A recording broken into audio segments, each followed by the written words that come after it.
नमस्कार दोस्तों, स्वागत है आप सभी का आज के मुख्य समाचार के इस वीडियो में, जहां हम आपके लिए हर दिन लेकर आते हैं देश और दुनिया की तमाम बड़ी खबरें। एक एक करके 50 बड़ी खबरों को सिर्फ 10 मिनट में जानेंगे। वीडियो के साथ अंत तक बने रहें। साथ ही आपसे एक छोटी सी रिक्वेस्ट है, अगर आपने अभी तक इस वीडियो को लाइक नहीं किया तो लाइक जरूर कर दे। साथ ही वीडियो के नीचे दिए गए लाल रंग के सब्सक्राइब बटन को जरूर दबा दे और इस घंटी को भी दबाए ताकि आपको दिन भर की बड़ी खबरों की जानकारी लगातार मिलती रहे। तो चलिए दोस्तों, वीडियो को फटाफट शुरू करते हैं। धूम्रपान से कोरोना संक्रमण के गंभीर होने का खतरा, अध्ययन में सामने आई है बड़ी बातें। जी हाँ, धूम्रपान करने वाले लोग सचेत हो जाएं। कोरोना वायरस की चपेट में आने पर यह लत भारी पड़ सकती है। एक नए अध्ययन में कुछ इसी तरह की बात निकलकर सामने आई है। अध्ययन के अनुसार धूम्रपान से कोरोना संक्रमण के गंभीर होने का खतरा काफी हद तक बढ़ सकता है। ऐसे में मौत का जोखिम भी गहरा सकता है। धूम्रपान का कोरोना के गंभीर संक्रमण के खतरे से उसी तरह का जुड़ाव है जिस तरह हृदय रोग, विभिन्न प्रकार के कैंसर और स्मोकिंग संबंधी दूसरी जटिलताओं के जोखिम से होता है। शोधकर्ताओं के अनुसार कभी धूम्रपान नहीं करने वालों की तुलना में सिगरेट पीने वाले लोगों को कोरोना संक्रमण के चलते अस्पताल में भर्ती करने का खतरा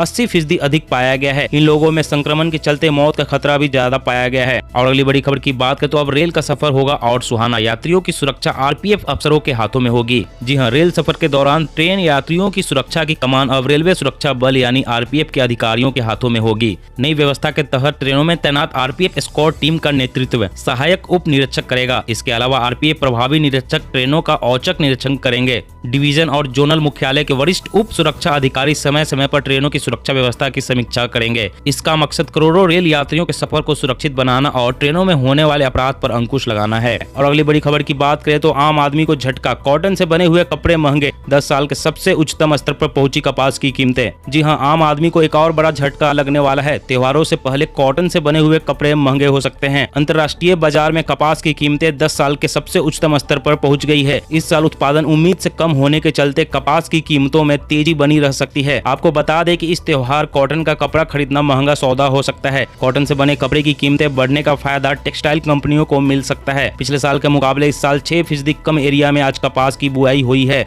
उत्पादन उम्मीद से कम होने के चलते कपास की कीमतों में तेजी आई है। कपास की कीमतें बढ़ने का फायदा किसानों को भी मिलेगा, तो वहीं कॉटन से बने हुए कपड़े महंगे हो जाएंगे। और अगली बड़ी खबर की बात करें तो छत्तीसगढ़ सरकार का बड़ा फैसला, एमआरपी से आधे दामों पर मिलेगी दवाइयां और सर्जिकल इंस्ट्रूमेंट्स। कई शहरों में शुरू हुए मेडिकल स्टोर। जी हां, प्रधानमंत्री जन औषधि केंद्रों के बारे में तो आप जानते ही होंगे, जहां बेहद कम कीमत पर दवाएं मिलती है।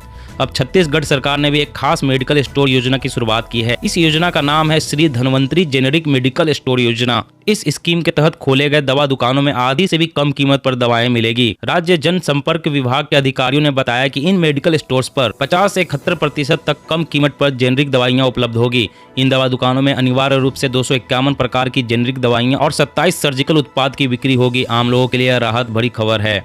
और अगली बड़ी खबर की बात करें तो चीन के डबल इंजन वाले ड्रोन से चिंतित हुआ भारत। इसकी जद में नई दिल्ली समेत कई शहर। जी हाँ, चीन ने अपने इंटरनेशनल एयर शो के पहले दुनिया को अपने डबल इंजन वाले सैन्य ड्रोन की पहली झलक दिखाई है। चीन ने इस ड्रोन का नाम CH-6 रखा है। इसकी मारक क्षमता 4500 किलोमीटर बताई जा रही है। यह चीन की राजधानी से दिल्ली तक की दूरी तय कर सकता है। आज से पहले चीन ने ड्रोन के केवल मॉडल को ही प्रदर्शित किया था। चीन का यह ड्रोन लंबी दूरी तक उड़ान भरकर दुश्मन के ठिकानों पर बम बरसाने में पूरी तरह से सक्षम है। उधर चीन और पाकिस्तान से बढ़ते खतरे के बीच भारत अब अपनी सैन्य क्षमताओं में इजाफा करने में जुटा है। रूस और फ्रांस से एयरक्राफ्ट करार के बाद अब भारत पहली बार अमेरिका से MQ-9 रीपर ड्रोन खरीदने की योजना बना रहा है। भारत अमेरिका से 30 ऐसे ड्रोन खरीद रहा है जो पाकिस्तान और चीन को मुंहतोड़ जवाब देने में सक्षम होंगे।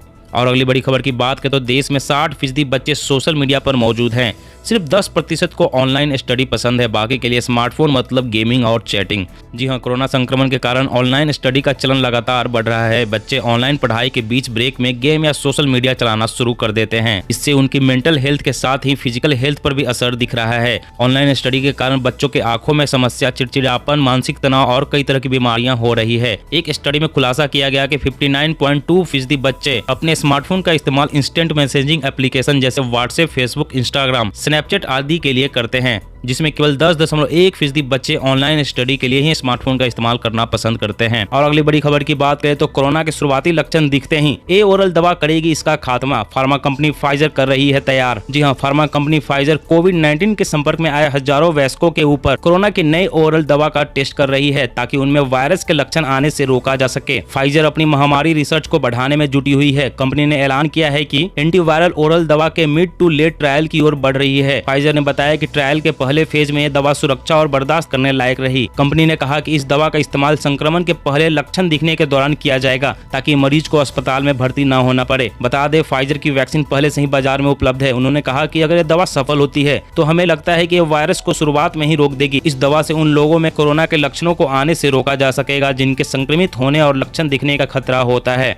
और अगली बड़ी खबर की बात करें तो अरुणाचल प्रदेश में चीनी बॉर्डर के पास सेना ने तैनात की L-70 एंटी एयरक्राफ्ट गन। दुश्मन पर अब लगेगा और सटीक निशाना। जी हां, पूर्वी लद्दाख और अरुणाचल प्रदेश में भारत चीन सीमा पर जारी तनाव के बीच भारत ने अरुणाचल प्रदेश के तवांग में एंटी एयरक्राफ्ट गन L-70 तैनात किया है। ऊंचे पहाड़ी इलाकों में होवित्जर और स्वीडिश बोफोर्स तोपों की तैनाती पहले से ही है। कैप्टन ने बताया कि L-70 एंटी एयरक्राफ्ट गन सभी तरह के मानव रहित वाहनों, मानव रहित जंगी विमानों, हेलीकॉप्टर और आधुनिक विमानों को निशाना बना सकता है। इसे तैनात करने के पीछे सेना का मकसद पूर्वी लद्दाख में गतिरोध के बाद चीन के आक्रामक रुख के मद्देनजर भारतीय सेना की समग्र मारक क्षमता को बढ़ाना है। इसके अलावा किसी भी आपात स्थिति में भारतीय सेना को कोई परेशानी न हो, इसके लिए भी इसकी तैनाती की गई है ताकि चीन की किसी भी हरकत का मुंहतोड़ जवाब दिया जा सके। और अगली बड़ी खबर की बात करें तो खत्म होगा अलग अलग चार्जर का झंझट। हर स्मार्टफोन के लिए एक होगा चार्जर। अभी मार्केट में मौजूद है 6 तरह के चार्जर। जी हाँ, मौजूदा वक्त में smartphone, earbuds, tablet, gaming console समेत अलग अलग इलेक्ट्रॉनिक डिवाइस के लिए अलग अलग चार्जर मौजूद है, जिसकी वजह से इलेक्ट्रॉनिक डिवाइस की लागत बढ़ जाती है। साथ ही बड़े पैमाने पर इलेक्ट्रॉनिक कचरा पैदा होता है। यूरोपीय यूनियन का मानना है कि अगर यूनिवर्सल चार्जर का नियम लागू होता है तो सालाना 11,000 टन पैदा होने वाले इलेक्ट्रॉनिक्स कचरे को रोका जा सकेगा। ऐसे में यूरोपियन यूनियन की तरफ से एक प्रस्ताव पारित करते हुए सभी इलेक्ट्रॉनिक डिवाइस के लिए USB-C चार्जर के इस्तेमाल का आदेश दिया गया है। मतलब इस नियम के लागू होने के बाद आप किसी का भी चार्जर लेकर अपने डिवाइस को चार्ज कर सकेंगे।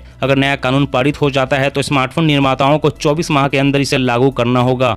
और अगली बड़ी खबर की बात करें तो लक्स लाइफबॉय अब मिलेगा और ऊंचे रेट में। कंपनी ने दूसरी बार बढ़ाया दाम। जी हां, आपका लक्स लाइफबॉय अब और महंगा हो गया है। दरअसल तेल, साबुन जैसे डेली नीड्स का सामान बनाने वाली हिंदुस्तान यूनिलीवर लिमिटेड त्वचा की साफ सफाई वाले प्रोडक्ट्स के दाम 2.5% बढ़ाएगी। लागत में बढ़ोतरी को देखते हुए कंपनी ने यह कदम उठाया है। यह दूसरा मौका है जब कंपनी इन उत्पादों के दाम बढ़ा रही है। इससे पहले भी दाम 2.5% बढ़ाए गए थे। कंपनी अब इसके दाम 2.5% और बढ़ा रही है। HUL त्वचा की साफ सफाई वाले उत्पादों के मामले में अग्रणी कंपनी है। कंपनी ने लागत में बढ़ोतरी के कारण यह कदम उठाया है। लागत प्रभाव करीब 7 से 9% तक है। हालांकि कंपनी ने कुल मिलाकर 5% की बढ़ोतरी कर दी है, यानी कंपनी आगे चलकर इसके दाम और भी बढ़ा सकती है। और अगली बड़ी खबर की बात करें तो जल जीवन मिशन। देश के 5 करोड़ ग्रामीण परिवारों के घर 25 महीने में पहुंचाया नल से जल। 43% घरों में मिल रहा है पानी। जी हाँ, जल शक्ति मंत्रालय के जल जीवन मिशन हर घर नल योजना ने 5 करोड़ नए ग्रामीण परिवारों के घर में नल से जल पहुँचाने की महत्वपूर्ण उपलब्धि हासिल कर ली है। इसके साथ ही अब देश भर के करीब 8.24 करोड़ ग्रामीण परिवारों को यानी कि 43% को उनके घर में पर्याप्त मात्रा में पीने का शुद्ध जल मिलना शुरू हो गया है। देश भर के 919 ब्लॉक के 1.15 लाख गाँव हर घर जल गाँव बन चुके हैं।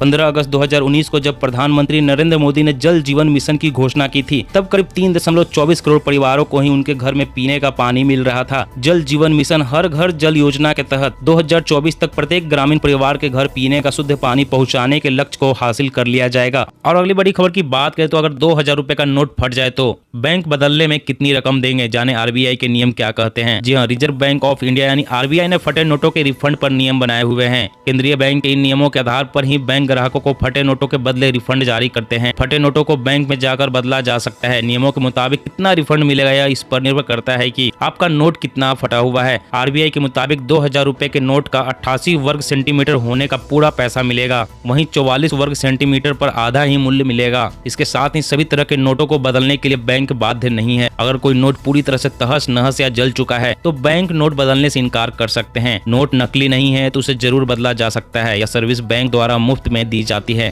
और अगली बड़ी खबर की बात करें तो झारखंड में कोरोना की तीसरी लहर से निपटने की तैयारी। सरकार ने शुरू किया टीका एक्सप्रेस। जी हाँ, झारखंड सरकार कोरोना की तीसरी लहर से निपटने की तैयारी में जुटी है। मुख्यमंत्री हेमंत सोरेन ने टीका एक्सप्रेस को हरी झंडी दिखाकर रवाना किया। इस अवसर पर मुख्यमंत्री हेमंत सोरेन ने कहा कि राज्य में कोविड-19 टीकाकरण अभियान में तेजी लाने के उद्देश्य से आज 60 मोबाइल वैक्सीनेशन वैन को राज्य के विभिन्न जिलों में रवाना किया जा रहा है। ये सभी वैन टीका एक्सप्रेस के रूप में टीकाकरण अभियान को जन जन तक पहुंचाने का काम करेंगे। मुख्यमंत्री ने कहा कि कोरोना संक्रमण से आने वाली संभावित चुनौती से निपटने के लिए राज्य सरकार द्वारा पूरी तैयारी की गई है। राज्य के सभी जिलों में टीका एक्सप्रेस चलाकर छूटे हुए लोगों का वैक्सीनेशन कराने का काम आज से शुरू हो रहा है। इन टीका एक्सप्रेसों की मदद से लोगों को टीका लेने में सहूलियत होगी। लोगों को यह सुविधा उनके घरों पर ही उपलब्ध होगी। और अगली बड़ी खबर की बात करें तो ट्रेनों में लगेगी स्मार्ट खिड़कियां, प्राइवेसी के साथ ही सेहत का भी रखेगी ख्याल। जी हां, भारतीय रेलवे ने यात्रियों के सफर को बेहतर करने के लिए आए दिन ट्रेनों में कई तरह की सुविधाएं देता रहा है। एक नए प्रयोग के चलते रेलवे ने ट्रेन की खिड़कियों को लेकर बड़ा बदलाव किया है। रेलवे ने नई दिल्ली हावड़ा राजधानी ट्रेन में स्मार्ट विंडो लगाया है। प्रयोग के तौर पर स्मार्ट विंडो को एसी फर्स्ट कोच में लगाया गया है। रेलवे की ओर से प्रयोग के तौर पर लगाया गया स्मार्ट विंडो की कई खूबियां हैं। रेल मुसाफिर अगर लाइट ऑन करेंगे तो स्मार्ट विंडो अपारदर्शी रंग की हो जाएगी, यानी कोच के बाहर से विंडो के जरिए भीतर देखना नामुमकिन होगा। इससे रेल मुसाफिर की यात्रा के दौरान प्राइवेसी और अधिक सुनिश्चित हो सकेगी। ट्रेन में लगाई जा रही स्मार्ट विंडो अल्ट्रावायलेट किरणों के प्रभाव को भी कम करेगी। इससे यात्रियों को काफी कंफर्ट महसूस होगा।